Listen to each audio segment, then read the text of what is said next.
How many wins can he get to? Can he get to 70? I think 70 is a lot to ask. Still seems very much in his prime. I think that Chase Elliott has been sneaky. Sneaky. We've seen Ross throw fists before. We've also seen Daniel Suarez throw fists before. Could be quite a fight. This weekend's Cup race could be the gnarliest race that we have seen there in a long time. What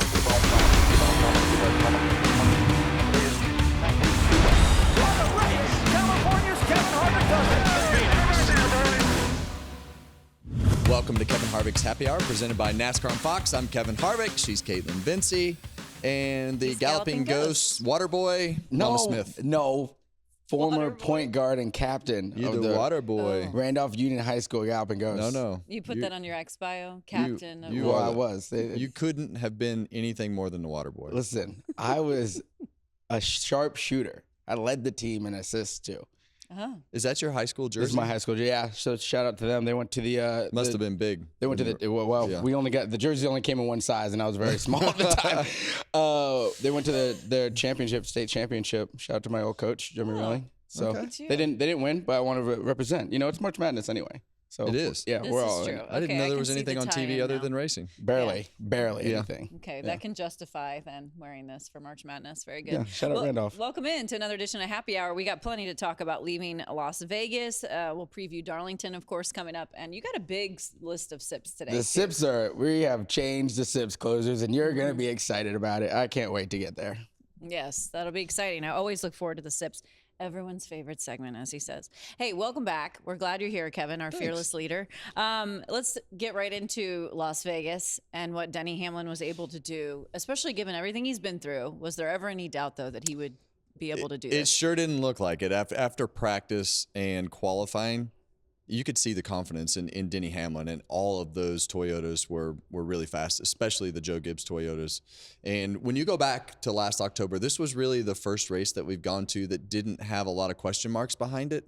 And when we left there in October with Denny Hamlin winning the race and his confidence on Saturday after he had practiced, and you could see it in the speed charts.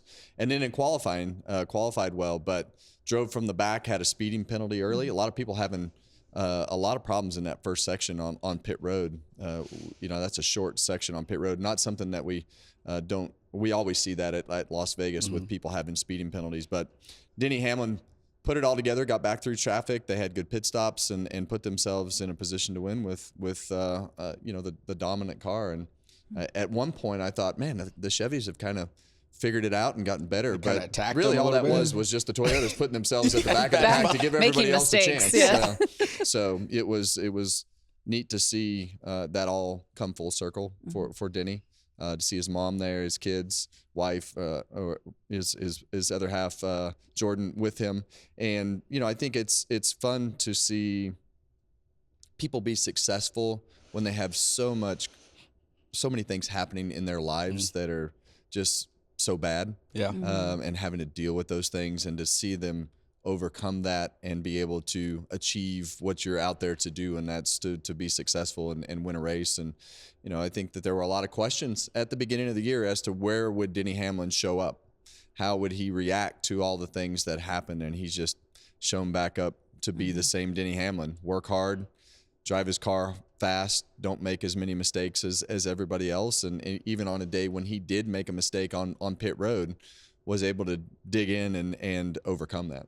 Yeah, able to compartmentalize all the things that have happened in his personal life to go out there and get this win. What impressed you the most about that? Yeah, I mean, I think the way we ended last season, right, at a situation where some adversity came on, and he wasn't able to rise to that occasion and get that done in that situation. And the next time he was in a situation like that, he did that. That's Hall of Famer Denny Hamlin, right? That's 61 now, time winner. He just passed Kev. He just passed you for 10th all time on the win list. Like, this is what you expect out of him. And my favorite thing is when you can see in the car's attitude where a driver's at mentally. Like, the car looked like he just had it in a situation where he was digging. Like, it just looked like mean. It looked fast. The way he was driving was aggressive. And getting back through there, he was very motivated, even especially after the pit road penalty, coming off pit road, and he knew he still had a fast car. He's like, no, we're not going to let this one go. So let me ask you guys this. Yeah. So he's got 61 right now. Yep. He says he's going to drive this year and one more. He said one more? Well, I mean, I'm just that's where the contract is right now, right? Yeah, okay. Mm-hmm. So, I mean, how many wins can he get to? I mean, how many wins how many do you think he can win this year? I think he can win a handful of races again this year. I think conservatively it's 5. That was just going to say 5. Can he get to 70? Yeah, I think so. Can he? In 2 years? Yeah, can he? For sure. Will he?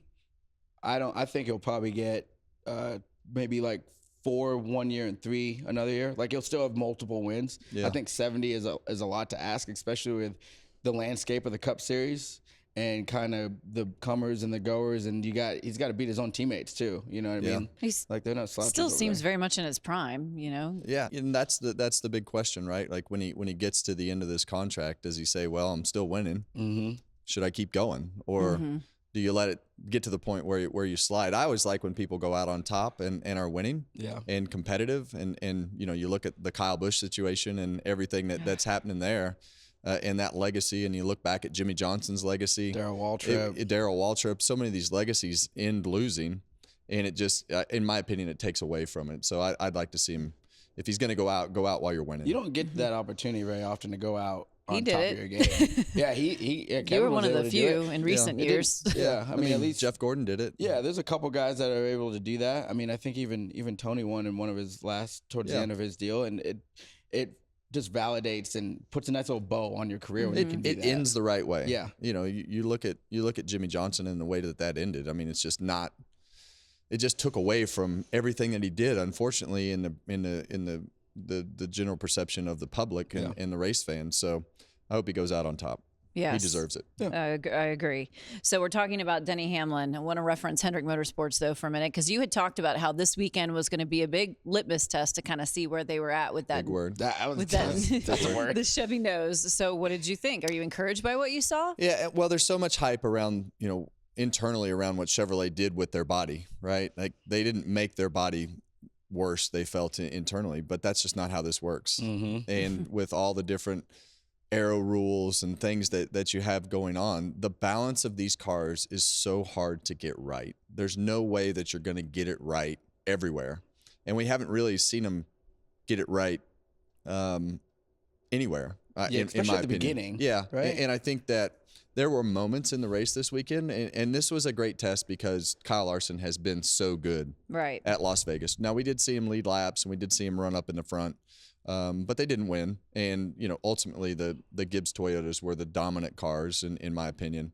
So, I still think they have work to do to get the balance right on their cars, and know exactly how they need to get everything situated. So they definitely still have some work to do. I think that you look at the Hendrick Chevrolets, they were good. Mm-hmm. The rest of the Chevrolets, not Terrible. so good. Not so Not great. so good. So, I still think they're searching. And what did William Byron tell you guys on pre-race about the cars? And that was the first time that you've heard him really come out and say, William Byron said, look, we're struggling with the balance, to get the balance of our cars right. And I think they know that it probably makes more downforce. It's probably more efficient in all the areas that they wanted it to be more efficient. But with the way that the bump stops are and the limiters and everything that you have going on, you can't get it right until you get it on the racetrack. Yeah. And it was very evident that the Gibbs cars went through the bumps better than everybody else in the way that they had everything timed out, and they've still got some work to do to get all that scienced out, because we're talking thousandths of an inch that it takes to get everything set right.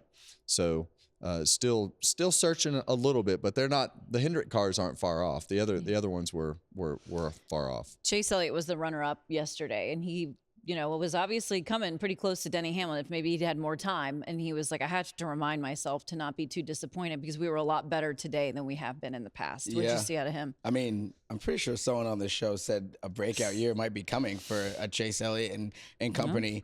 They haven't won yet, but sitting fifth in points. Yeah, the speed is there at the beginning of the year, which we haven't seen that at the 9 group in a while. So if I'm them, I'm really excited about what we're starting out with. Mm-hmm. And also, if you're the Toyotas or everybody else in the field, you can't expect to keep the Chevrolets at bay, because they're going to learn so much more about what they're doing. Because to your point, they're new with the nose, so they're trying to figure out exactly what they need. What they had last year was great for last year's situation. It's a little off for this year's situation, so they're going to test this out and keep getting better and better. And we only have so much time on track.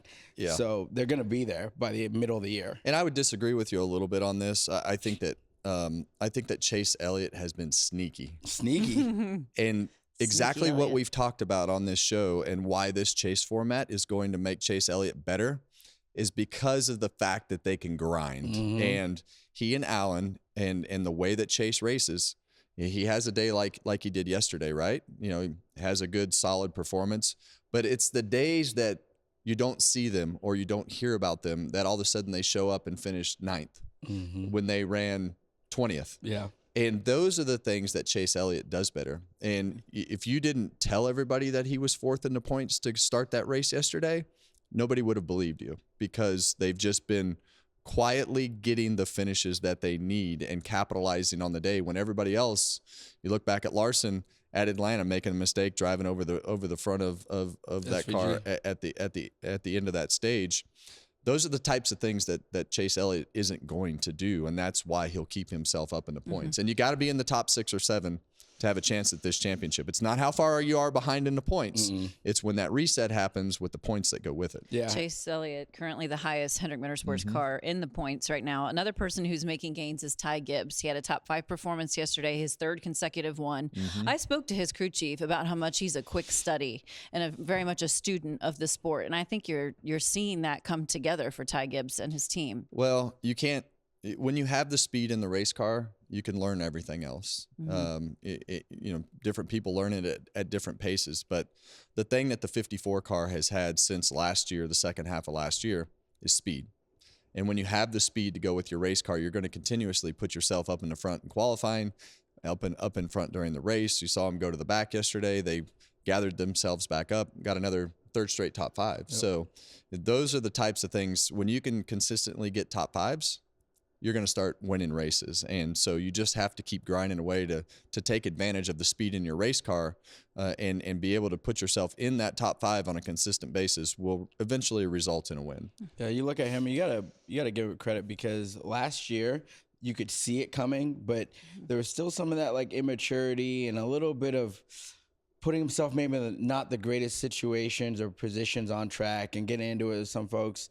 This year, I think he's settled in. He knows he's got speed. He has a confidence, and the circle of life is the picture is getting a little bit more clear for Ty. He's coming into his own as a person off the racetrack, and I think that just helps you on the racetrack. And now he has the confidence and believes in the car. He's had interviews where he talks about he has the right people around him, and they believe in him, and that's all going in the right direction. So now it's resulting on track, and there it is. And if you want to know where everybody's at, just watch their interviews. Yeah. You know, Denny Hamlin this weekend, just pay attention to what they say and what their demeanor is like. Ty Gibbs is very much like exactly what you're saying. He has that confidence. He's speaking to the media well. Denny Hamlin this weekend, when he has that confidence in the way that he speaks to the media, you go to somebody like Hocevar this weekend, when they interviewed him after practice, it was like, oh, this is the worst piece of shit I've ever driven in my life. Basically, he didn't say it that way, but that's basically what he insinuated. He was, I mean, everything that he said was, it was terrible. And ultimately that's where they ran. And so just listen and pay attention to when the drivers talk, and you can tell where they're at mentally. And you got it. Like some of those guys, like when you know what you kind of got going into the race, right? And some of them, like a Chase Elliott or like a Blaney, the guys that can grind out a good finish, they have the confidence because they know their team is we're gonna keep working on it, chipping away at it. Yeah. And some guys, they don't have that because they haven't been able to do that as much. So when they unload bad, it's in their head. I almost said a word I shouldn't say. I was seeing you do it. It's in their head, and they can't. Like, it's hard to get over that because I haven't seen us do that before. We're gonna suck all day. Yeah, and that's the difference between a Hocevar interview and a Blaney interview, right? He gave us the keys to the whole puzzle. We knew that he wasn't going to be a contender right off the bat with the way that he spoke.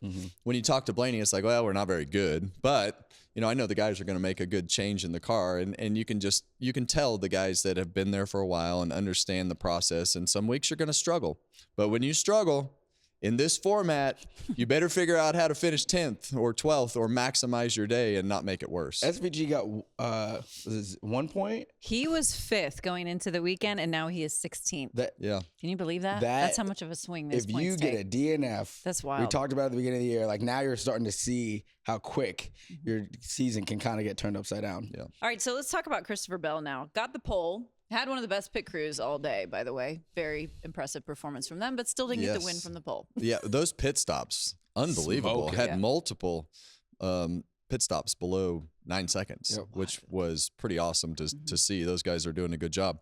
Look, Bell, he qualified on a pole, but he's never won from the pole. And so, I think you have to look at what's happening there. And we talk about Christopher Bell all the time. I mean, he's fast and had a fast car all day, but just couldn't quite figure out how to overcome the 11 speed. The Chevrolets got around him at one point and just didn't capitalize on having that first pit stall and qualifying on a pole in the track position and everything that went with it. But I mean, they've got speed, and I think that, like we talked with Ty Gibbs, I mean, when those cars have speed, that makes things. You got to make that result a top 5, and they did.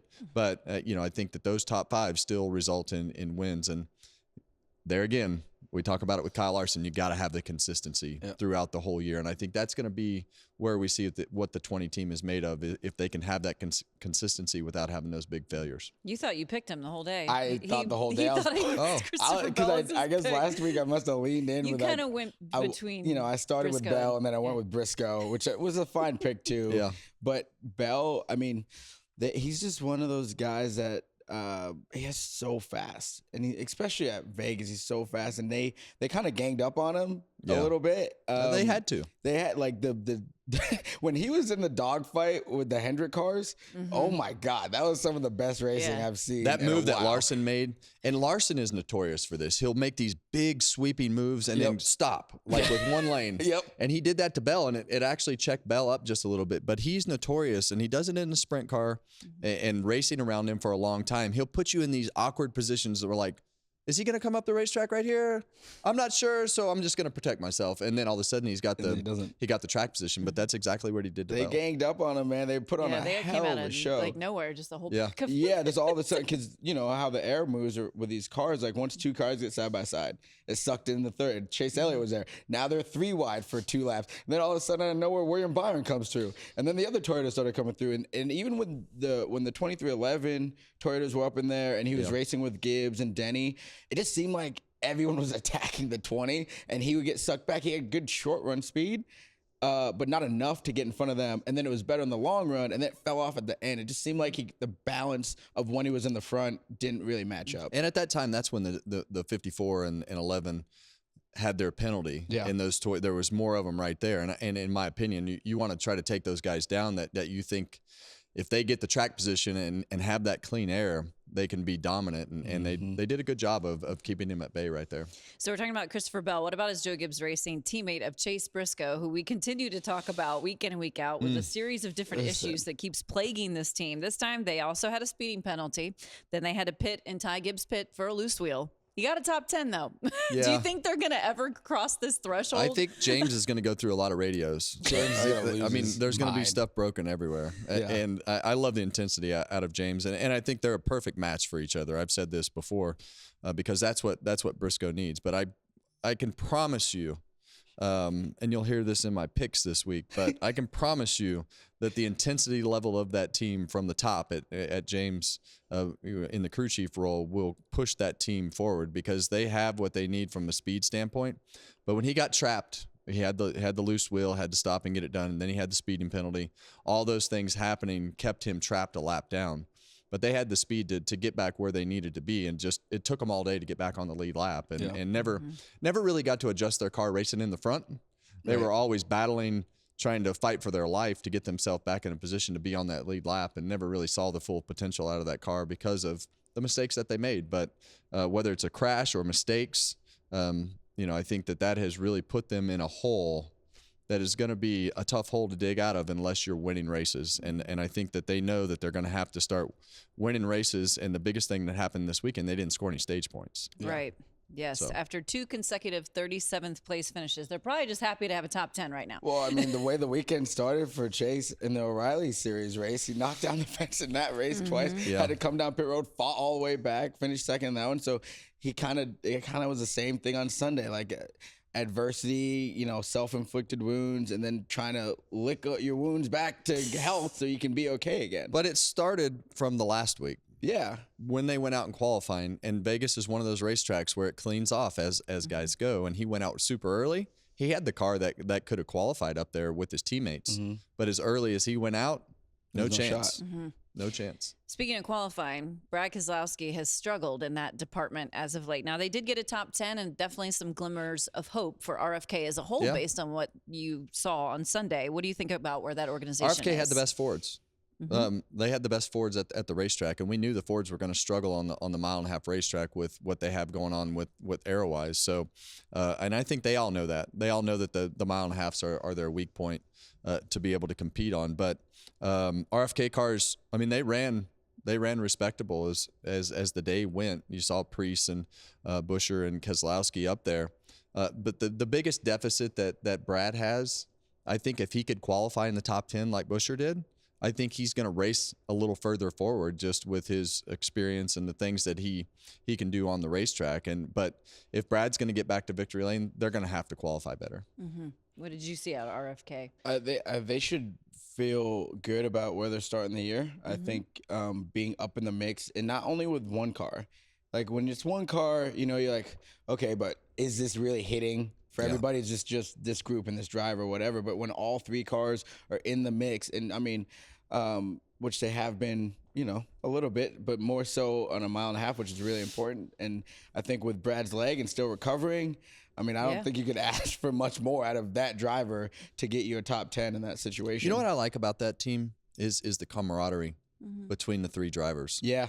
It just feels good. Yeah. And I feel like they're working towards the same goal. It feels like a working man's team. And, with Preece and Keselowski and Buescher, it just feels like a working man's team. Did you guys see their commercial? Yes, I love that commercial. What was it? The Trimble? Yes. Their commercial with Carla Metz is like asking and they won't a question answer. and they're like ignoring the question, and then they're just like sitting there like the night of the Roxbury. It was so funny. Like to your point, like they do a lot of stuff like that and they do a lot of stuff together. And I wouldn't say that they're the same type of race car drivers, but I think they understand the common goal and work, to your point, Kevin, to that together. And I think people underestimate that chemistry that it takes. If you can get 3 drivers that'll work together, the progression of how things happens faster. Yeah. And when you have that in a team, and that's what always was better about the 4 team at Stewart-Haas compared to how it was at RCR for me, you just had that.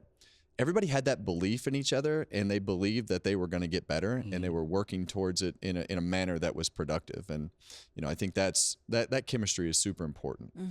Chemistry among teammates important. Speaking of kind that, of like here. Yeah, that's right. We got a nervous Nelly and a water boy,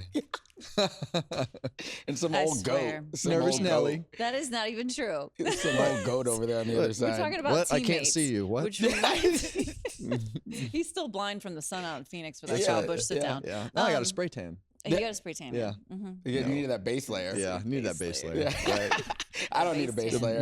My spray tan was the shiny sun in Las Vegas and Phoenix. Yeah. Oh, and Bakersfield when you ran there. Bakersfield and you're racing yourself. That's probably why he didn't Made win my the race. ears You couldn't red. see. My helmet's too tight. Scratched my face. Why That's what is it happens when too you get tight? old. You said you have a big head? No, I'm just saying that I like to wear my helmet tight. Okay. Oh. Yeah. Why? Well, that way when you hit something, you don't get hurt. That makes sense. Did you see Zilich at Phoenix when he went to qualify and he went down on the apron for the first time and knocked his helmet down? He came up off the apron. He had to pull his helmet back up after qualifying. It was funny. Yeah. Before this, we were talking about teammates, and I think an interesting development has happened between former teammates of Ross Chastain and Daniel Suarez. Having some incidents on track came together after the race on pit road.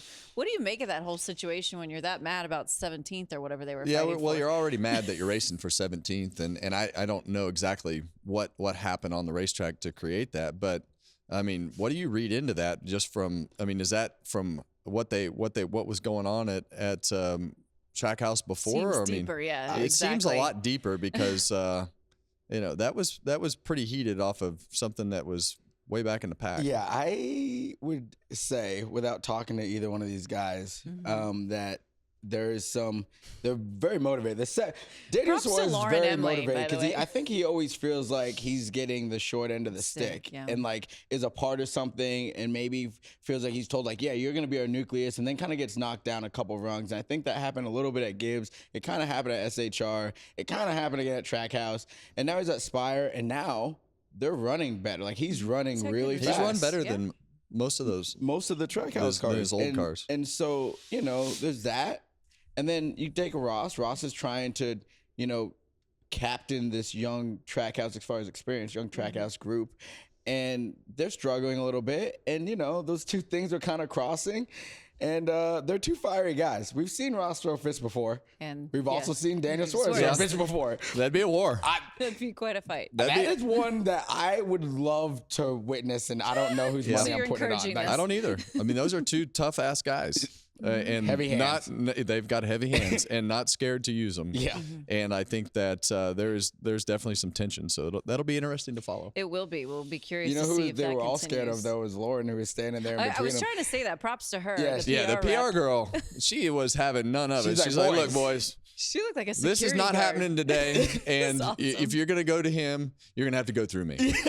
That's definitely the message that she was sending. Good that was awesome. With a straw hat and everything. It was awesome. And never broke a smile, never flinched, nothing. It's just like, look, I'm not having this today. So great, I'm in charge here. You two can do whatever you think you need to do, but you're not going to hit each other. It's like the aunt just holding the two kids up by there. Yeah. You know what I mean? Just keeping them outstretched. So funny. Good for her. It's part of the job as a PR rep, apparently. You got to step in and prevent the fights. Sometimes. What do you think about Trackhouse right now? Obviously, SVG had that incredible save on lap 2 in the race. That was wild. And I mentioned the drop he made in points, unfortunately. But where do you think that team is right now?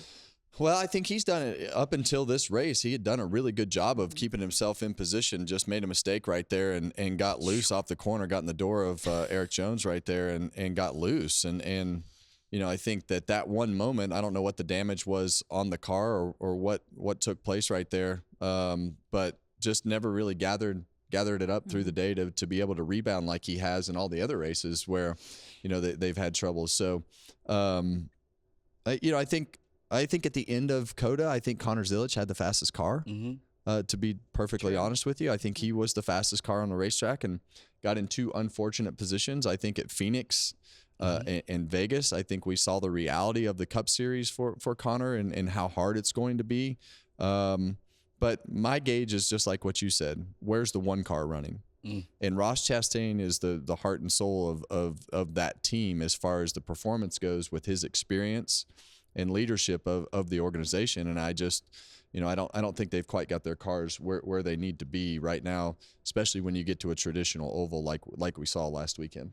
Yeah, I think it's just really super hard. They're just in a really difficult situation. I was hanging out with Randall Burnett, and who is I saw that picture. Yeah, it was Connor's crew chief and their group, and Connor as well. And we were kind of talking about like the difficulty of the Cup Series, and Connor's like, it's hard. Like nothing he's ever seen. Nothing. Like it's like, these guys are shitting and getting, and it's hard to keep up with them. And he just doesn't have the track time, right? He was only in the O'Reilly's Auto Parts Series for 1 year, so he's seen in that situation you see these tracks, but these cars are way different to drive, and the drivers are next level. And Randall's like, yeah, we just don't have enough practice, so I'm asking him to do things at a very high level that he's never seen before, and he just has to believe that this car is going to stick. And when I say, all right, I'm putting tires on it, hold it wide open, and he's done 10 laps around the place. Right. Like, that's a lot to ask of somebody. So, which is also why I think the Cup Series drivers are some of the best in the world, because they have the shortest amount of track time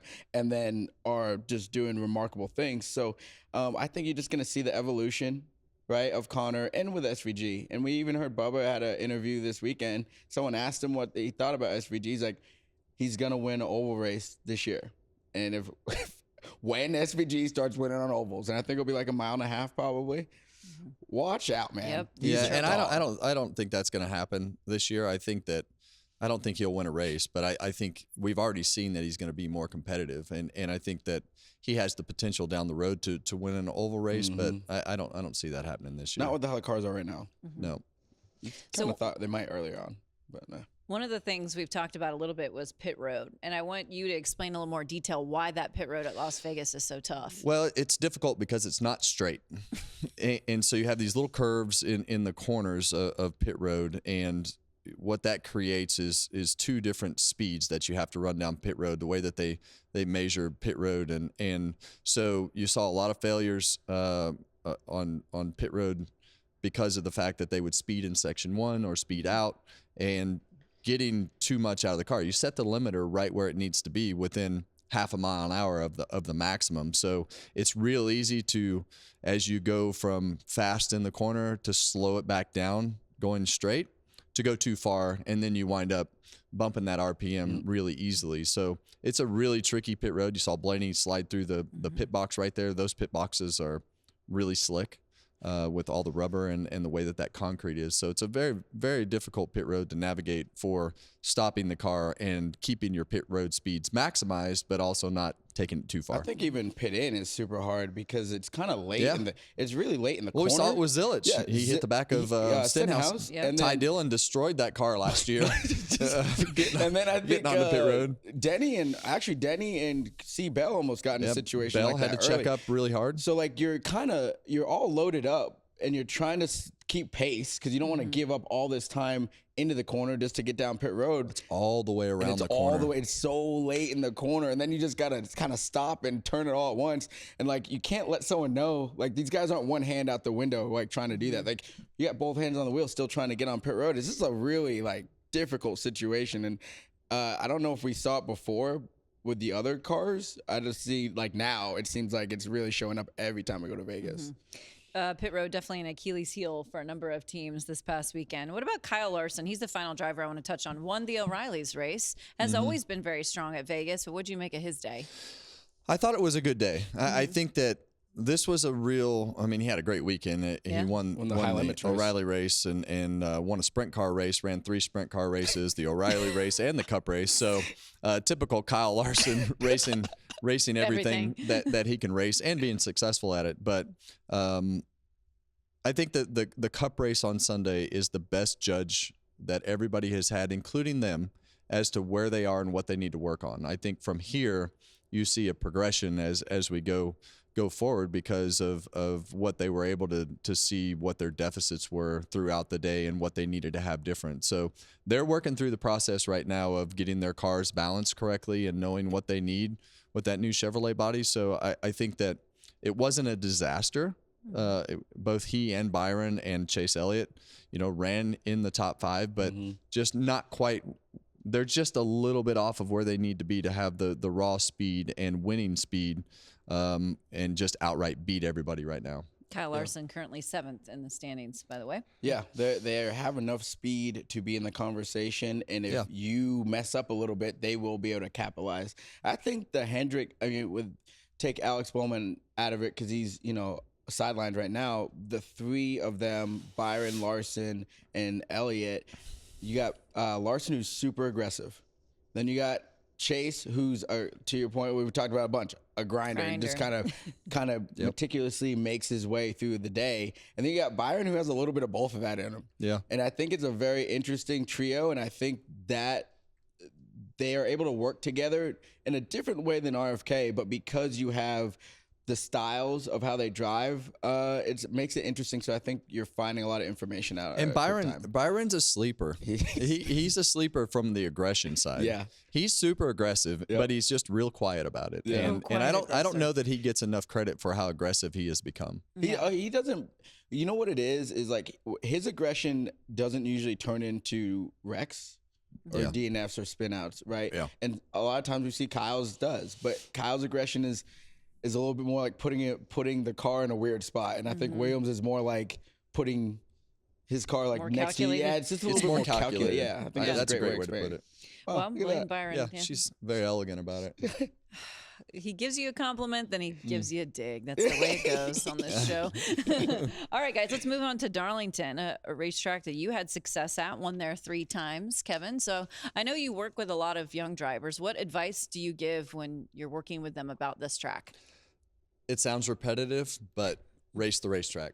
Okay. Only go as fast as your car will go, and just keep yourself in the game, because so many people are going to make mistakes. This weekend's Cup race could be the gnarliest race that we have seen there in a long time. Listening to all the drivers, we have the simple diffuser, short track diffuser, back on the car this week with the increased horsepower. Right. And based upon what happened at Phoenix with the drivers talking about just how the power affected the car, you know, I think that getting to a bigger racetrack like Darlington, hopefully it sticks out like a sore thumb this week that we need more power.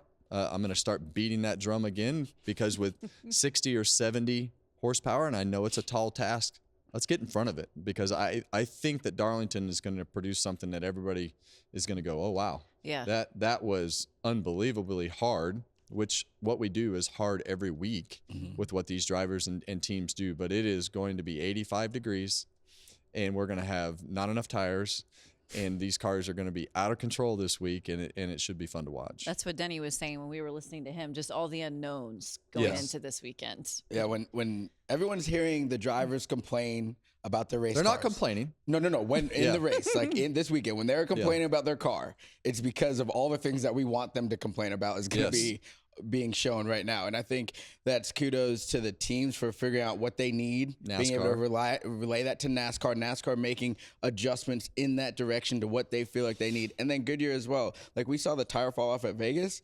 Oh my God, the tire fall off that's going to be at Darlington. These boys are going to be tongue out, exhausted from hanging on to these race cars. But think about it. At Phoenix, we're talking 60, 70 horsepower. Imagine if it was 200, right?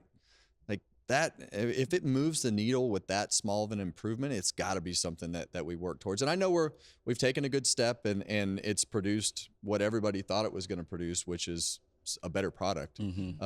We just got to keep pushing them, but we got to do it soon enough to where we put the engine shops in a good spot, so that when you start 2027, everybody could be prepared. So if we're going to do it, let's get in front of it. Let's make that decision on the power, because I think Darlington's going to be like we haven't seen it in a long time. When we think about gritty race car drivers, this is going to be a gritty kind of race. Yeah.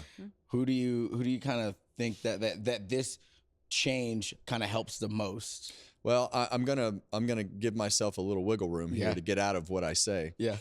Because I truly believe that somebody could hit it and dominate. Yeah. That's what Denny said too. I truly believe it that somebody could hit it and dominate, just because it's a new package and new scenarios, and so that'll tighten up as we go forward after people figure it out.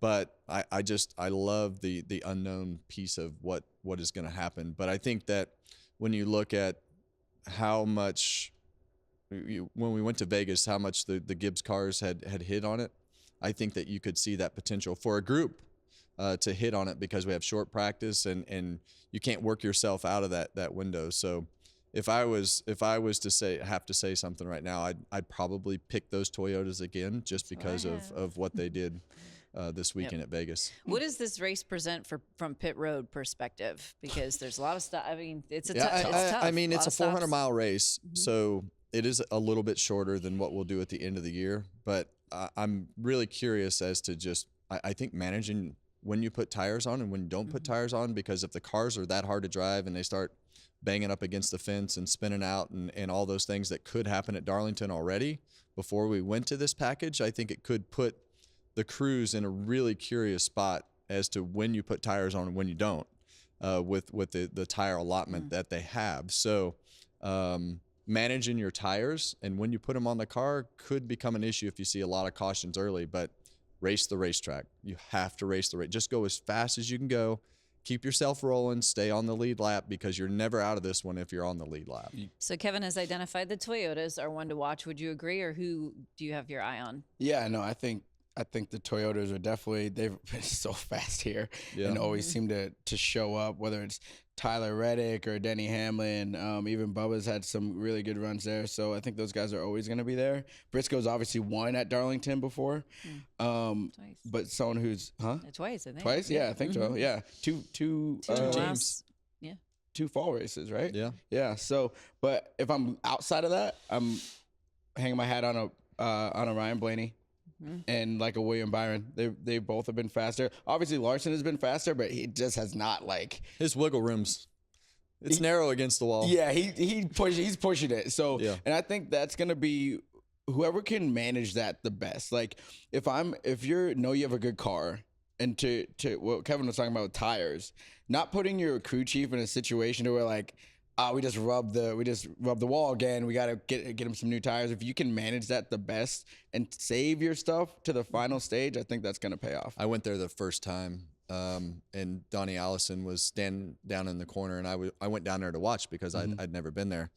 And he said, "Kid, here's your only goal through this corner once you get past the first 2 laps." And this was on the old surface. He said, "All you got to do is you got to roll into the corner, roll out of the gas. When that thing gets to the wall, your only goal is to touch the floorboard one time in the middle of the corner and then come right back off of it. If you got to the floorboard, you did pretty good."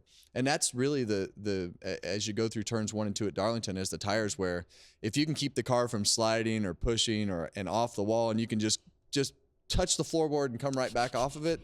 And there are some laps you'll go through turns 1 and 2 and never get to full throttle as the tires wear out. That's a great story. That advice stayed with you forever. It did. And it is very true. Turn 2 is treacherous too. Like how the cars come off the corner and the wall kind of jets at you. It just seems like that's where we'll see situations on restarts, especially. That new asphalt is not new anymore, but it's rough going onto the patch. It's rough coming off of the patch, and it's super hard to navigate the car from bouncing out of control and trusting the racetrack right there when you've just gone through this old asphalt that is just like you're driving on ice, and all of a sudden it grips a little bit and you're like, oh, that feels, no, it doesn't feel good.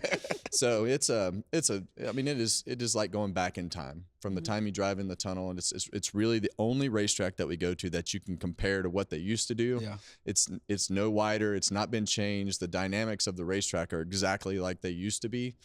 But it is narrow. It is so narrow. I can't explain how narrow it is. I tell a lot of people when they ask, what's your favorite racetrack to go to? I'm like, to watch, it's Darlington. Yeah. Because you're above the race. There's not a bad seat at Darlington. And when they go through the corner, if you're in the racetrack, it looks like they're on a roller coaster, just ripping through the top lane. And from a driver's standpoint, it changes every lap. And so every lap, the tires have degraded a little bit and worn out, from the lap before. So you got to constantly adjust your driving style. It's a really hard racetrack, and in practice, to get in a rhythm, to know what that pace is going to be on the fast lap, what it's going to fall off to, and then every time you get to the end of the run, then you got to start over. You got to go back to that new tire pace, and then you got to remember, okay, this is the lap time where I want to move up or move down.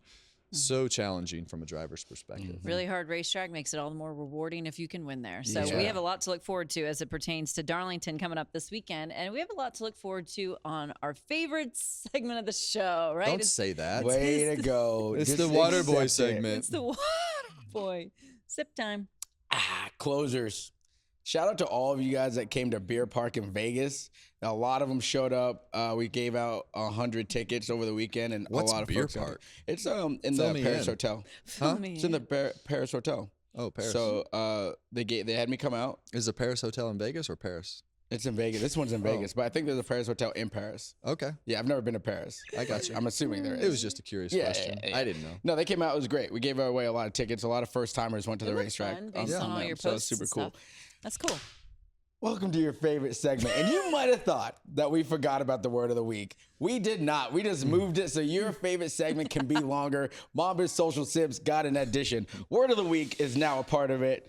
Let's go back because we missed Kevin last week. Let's go back to Phoenix. Roll the tape. Well, the one that's cowboyed up right here is Carson Hocevar. And every restart, we see him get a little bit further and further towards the front. Here he is, trying to put himself in the middle of these Toyotas at the front of the field. Well, it takes aggression on these restarts. 2, 3, 4, 5, 8 wide. It doesn't know what it's going to be. I need an aggressive race car driver. Carson Hocevar's your guy. Well, you got 2 of them right there because Reddick's not giving him an inch. You got to cowboy up sometimes, Kev. Yeah. Yeah, you kind of gave me a mulligan on that one. Too easy? Yeah, Too that was easy? pretty easy. Yeah. Well, here's the thing. I'm here for the culture too. So Okay. I mean, sometimes I want it to be funny. Sometimes I want to try to stump you. And earlier on this year, Kevin was like, "You guys are never gonna get me." And I said, "Challenge accepted. Roll this week's tape." Get to hear a lot of that engine noise, and it's such a mellifluous sound around this racetrack to You don't be even able know to, what that is. to Just hear, stop right to there. hear the sound of that car. That is a four-syllable word. Yeah, That's too big a word for a race That's car one that driver. Clint can't say. Oh, you struggled with it. That's wrote down right in front of you with the syllables. All right. Flip the syllable. When I impressive. said the word, Mike looked at me. He turned so fast. He's like, "What in the hell did you just say?"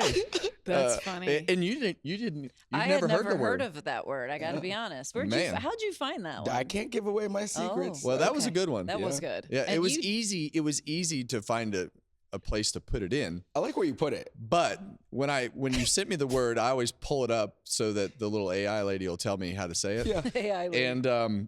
And she said it so eloquently Yeah. and so smooth. And I said, "Oh, okay, well, no problem." And I went to say it. I couldn't say it. It took me like 15 times to figure out how I was going to stumble through that 4-syllable You word. would know. You delivered it Oh, well. you can definitely know. It was a little sloppy. It got a little That was a little tight. sloppy. You got to Yeah. jump through that All last things syllable. considered. And I was so nervous standing up in the booth this week because I'm like, I am going to mess this up I so love bad. it. Oh, and you were stumble. nervous. Oh, yeah. I was nervous. I had to get it out of the way early. That was really early in the race. That was a good. You That's found a good funny. spot. So, Yes, very good. word of the week. Look for it, Mamba's social sips. So let's get into the sips here. My boy Stubby, Joel, he does a lot of stuff with stats Okay. on social. And now he's added some music to it. Ooh. Listen to this little number. Welcome back to the chase again. Welcome back to the chase. Hear the engines cry. 16 drivers in the state sky. Every mile with the whole world watching. To Miami night with That's All a right. nice little But tune. that's just showing the points moving around. I thought right? it was going to the beat of the music because that's what the points do right now. Right? Yeah, no, Really? they move so crazy. much. And so when he shows that active, that's why I'm like, bro, when you show that, it's so cool to see It demonstrates it how well, yeah. important the points are And right how much now. they're moving all the time. So crazy. I love Now- it. Now you got Bubba's back in P2, so 23. That's like a song, Bubba's back. Bubba's Bubba's back. back. Yeah. If There he you gets go. it when he wins again. Bubba's back. Can we get that in there next week? Yeah, maybe I'll talk to Joel. See if he can come up with something. Maybe he can come up with a song called Yeah. Bubba's Back. Called Bubba's back. Oh my God. Going open wheel racing, Max Verstappen, he's been talking a lot about this season, this car, what he doesn't like. But apparently what he does like is some Mario Kart, and that's his new training tool. Listen to this. I found a cheaper solution. I swapped the simulator for my Nintendo Switch, and practicing a bit of Mario Kart actually. Finding the mushrooms is going quite well. The blue shell is a bit more difficult, but I'm working on it. Interesting. He had a couple other in this interview. Zingers. He had a couple other zingers. They're in an interesting place. Our friends across the pond in motorsports and how their drivers are feeling about their current situation. Yeah, I'm intrigued. I'm intrigued. Yeah, Interesting to I watch. mean, it's very similar to how we started with the Gen 7 car. With I hated it, didn't want to drive it. A lot of us didn't want to drive it. Some people were like, "Screw it, I'm new here. I want to drive it," and that's exactly what they're going through. So you either embrace it, or You don't. Gonna keep or racing. you don't. Yeah, Got gonna some keep going growing to the pains racetrack. over That's there right. now on It's gonna the be F1 interesting. side.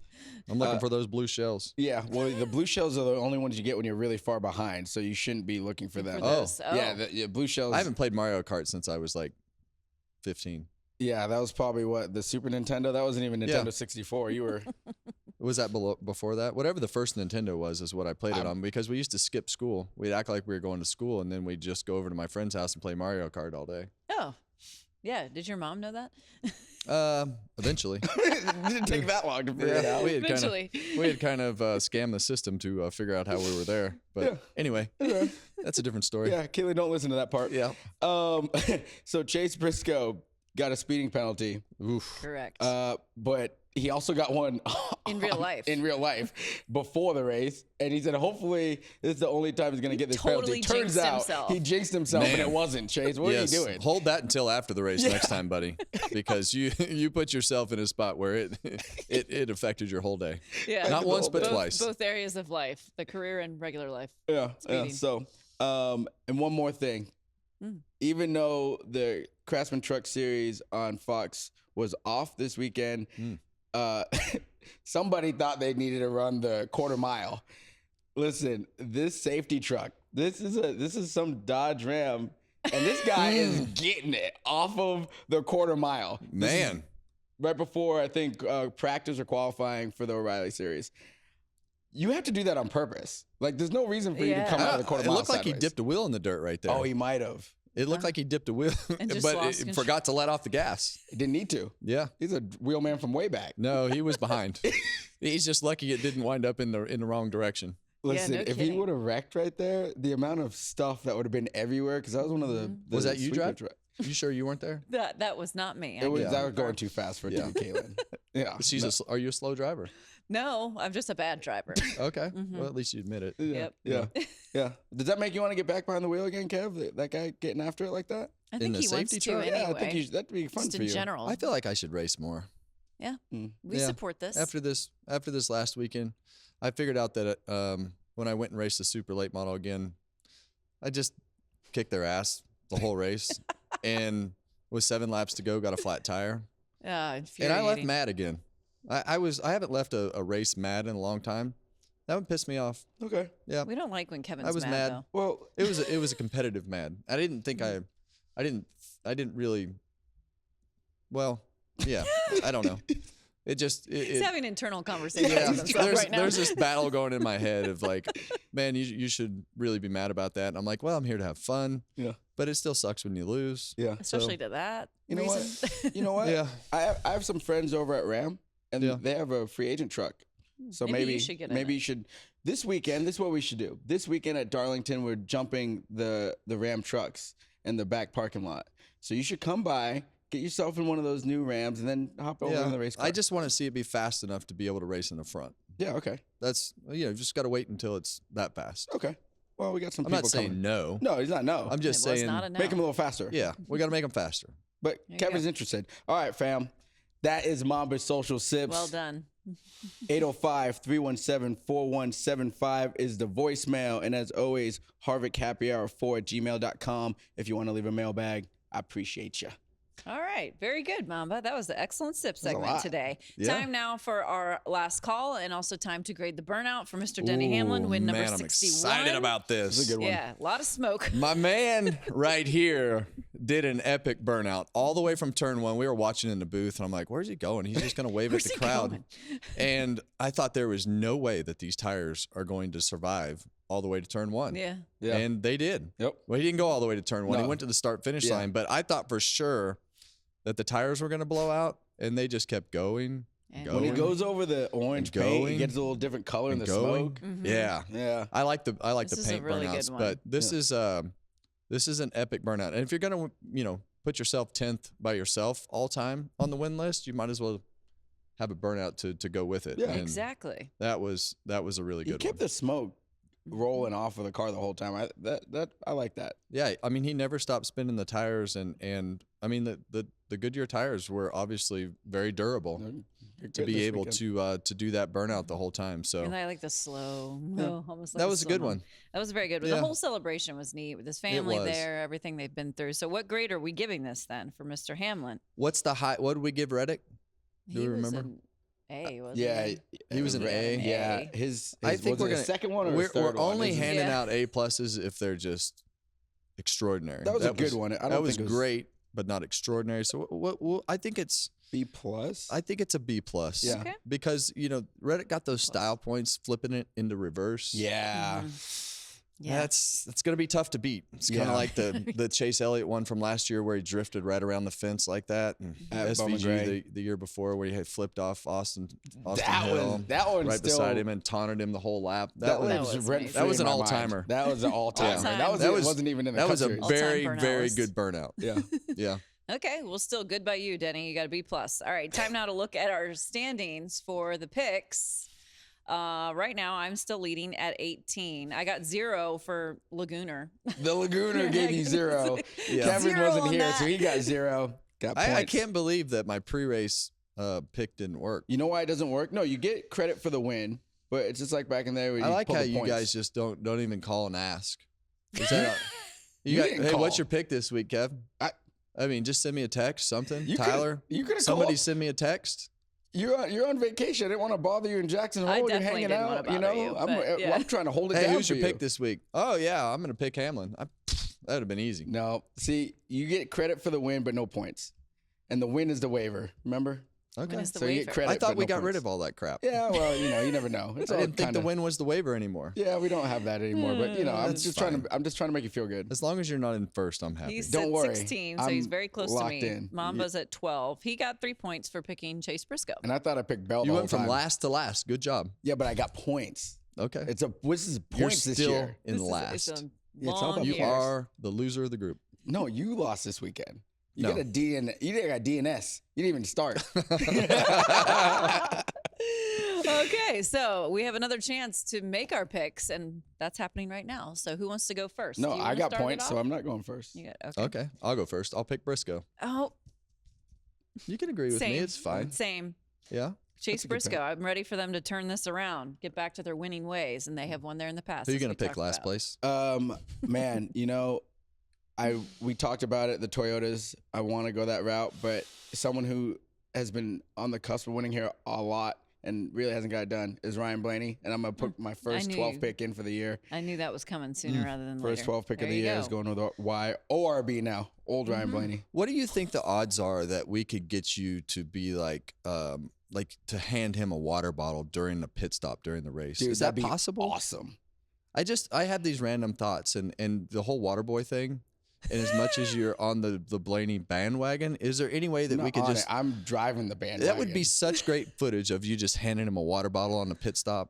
You'd have to be part of the team for the weekend on the roster somehow. Yeah. I mean, I feel like go over the wall. I feel like our bosses at Fox could probably get something like that worked out. Yeah, Maybe. I'd do it. I'm not scared. I was an interior mechanic. I know how to do it. I'd like to see that. you And go. if we can't do it during the race, maybe you could just hand it to him like After in his practice. interviews or anything. Maybe after you could be practice or like something. you could be like his Like PR handler for the I weekend. used to do that too. Listen, I'm a Jack of all trades Jack of over all here. trades, and I a want to master see of you none. handing him a water bottle. I got it. I'm locked in. It's a new task at hand. Hand a water bottle to Ryan Blaney. Yeah. Okay. All right. So those are our picks. 2 votes of confidence for Briscoe, 1 for Blaney. And you have Kyle Busch with you on Thursday, right? I do. Yeah, it was a great interview. Kyle was very open as to where he thought they were, talking about his mistakes, the team's mistakes, his his ability and things that make him tick with this new car. So it was a great conversation and just talking about his passion of racing and everything that has kind of been reintroduced to him through Brexton and the things That's that cool. they get to experience from legend cars and late models and all the things that they race. Okay, we look forward to that. Make sure you don't miss it on Thursday. Make sure you subscribe on our new YouTube page as well. And we will see everybody after Darlington.